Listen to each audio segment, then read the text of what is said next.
So, real quickly, I want to talk about something that was on my mind a few days ago, and I had recorded an actual video and said I would share while I was at work. It was like a lunch thought, so I thought at lunch, a lunch.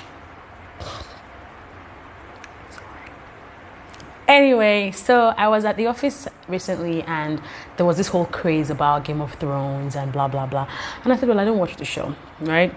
I don't really get the hype, and of course I tried to get into a controversial argument about how the show is overrated, etc. And it was not really coming from a place of deep knowledge about what the show was about. It's just like, I'm going to walk in the opposite direction. If everyone is watching the show, I could choose not to watch it. So I think it's overrated for that reason. But it wasn't really deep like that. However, about 2 weekends ago or so, I was on YouTube and I just randomly searched for Pastor John Piper's messages. So I subscribe to Desiring God on YouTube. I follow them on Twitter and Instagram as well. Instagram is not very active, but yeah, on Twitter they are quite active. And I had seen a sermon that Pastor John Piper, who's the founder of desiringgod.org, had not a sermon per se, a question had been asked about whether Christians should watch Game of Thrones or not.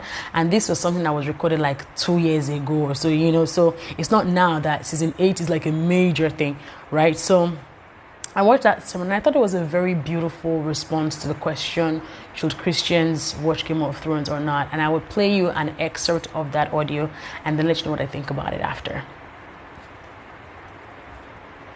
Honestly speaking, I really don't think there's much I can add to it. However, I want to also say that sometimes we don't necessarily know that some things are not right for us as Christians. We may not inherently instinctively know that, this thing is not right for me as a Christian. But when you are now exposed, right, with even Bible-backed, references, to the reasons why you probably should not be consuming some kinds of content, then I think it's okay to say, I have been wrong here, and then I, need to just step back and stop consuming these kinds of content. But I think that what I find is people are almost constantly trying to look for a reason why they want to continue in that line or on that route or on that road or on that path, where it's like, there's no big deal. Come on, you guys are reading so many meanings to these things. It's nothing. How can you say so? How can you say someone will go to hell, or that they are condemned if they watch this thing or if they don't do this or that thing? I think it's because primarily people's idea of the faith of a Christian is believe God, be like him till the end, and you'll make it to heaven with him.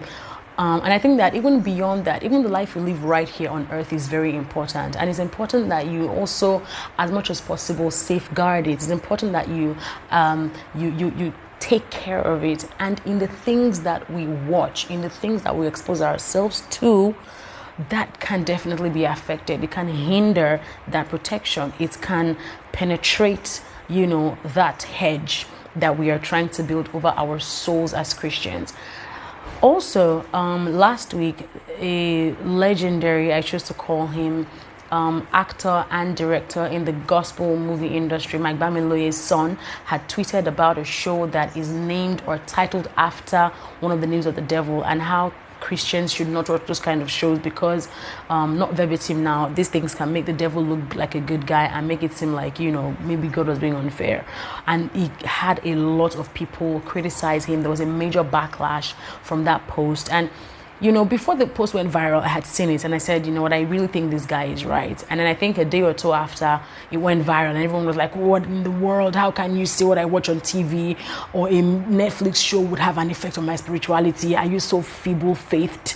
And I thought that was unfair because, quite honestly, if we had to go to the details of how things that we expose ourselves to affect us, I think everyone is going to drop their stones. Every stone and every abuse and every insult they are hurling at that guy will be taken back, because that little things affect you, right? If someone is, perhaps watching something on their phones, for instance, something that is very emotional, something that will elicit tears, right? You will cry. You know what I mean? It's affecting you somehow. It's appealing to your sense of emotion. You're watching something and you feel like, oh my gosh, this is cute, or this is so touching. Tears start dropping from your eyes. If you're watching something that is sexually arousing you or whatever, you start feeling a certain type of way. You know what I mean? It starts communicating some, things to you as a person. And that is one of the reasons why the pornographic industry is so unbelievably, it's booming at an unbelievable, unprecedented rate. It's unbelievable because of the things that people are finding themselves doing after watching this thing. You're never satisfied with it. You want to go back over and over and over again, and your appetite for it just gets deeper and deeper. And that is the exact same thing with TV shows. Like, I don't know why we make it look like, no, it is completely different. There is this on this hand and there is that on the other hand. No. You watch a music video, you see somebody dancing, you want to dance like them. That is affecting you somehow, right? But you need to now understand that if this thing is affecting me in a negative manner, I need to stop it. But if you cannot even tell the difference between good and bad, then why are we having this conversation? Right? Which is why I will go back again to some of the examples Pastor John Piper made in his message, right? You don't know these things and it's okay, but now you have been exposed. Now the Bible has shown you, and insights from people who, are blessed by God to receive some kinds of rhema and understanding have said, look, this probably is the reason why you shouldn't do this or that, because it impairs your faith, it impairs the strength of your stand with Christ. Then why are we still arguing it? Why are we still debating it? And then you see people say stuff like, I'm just still trying to be more X, Y, and Z with God. Someone has told you that this thing you're doing is bad and you're still continuing. What is this for? And then people say things like, oh, well, so are you trying to tell me that all the other things that I have watched, for instance, now are not as bad? Well, guess what? Perhaps you didn't know they were bad. Now it is being, communicated to you that these things are not good for you. And that is why the grace of God avails, because you probably didn't know why they were wrong in the first place. But now you are being exposed to why they are wrong. So you have to come to the realization of that thing and say, okay, now I know better. I'm not going back to this thing anymore. I might have watched a terrible movie in the past. I might have, sang back to lyrics that were not right in the past, or I still do. But that is where the grace of God comes in. So when it happens again and you find yourself going down that route, when you find yourself wanting to watch those things again, it's like, oh, actually I have been exposed to the dangers of this thing. Let me not go this way. And then I turn my back. How is that hard to understand?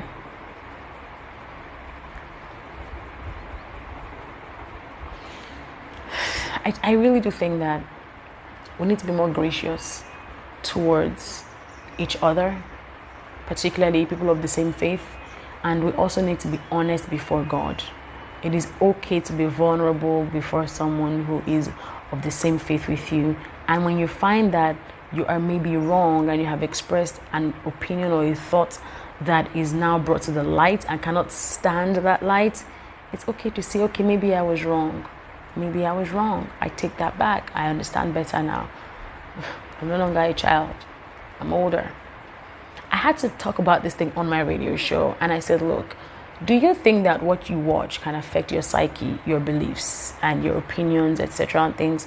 And a guy called my show and said, definitely.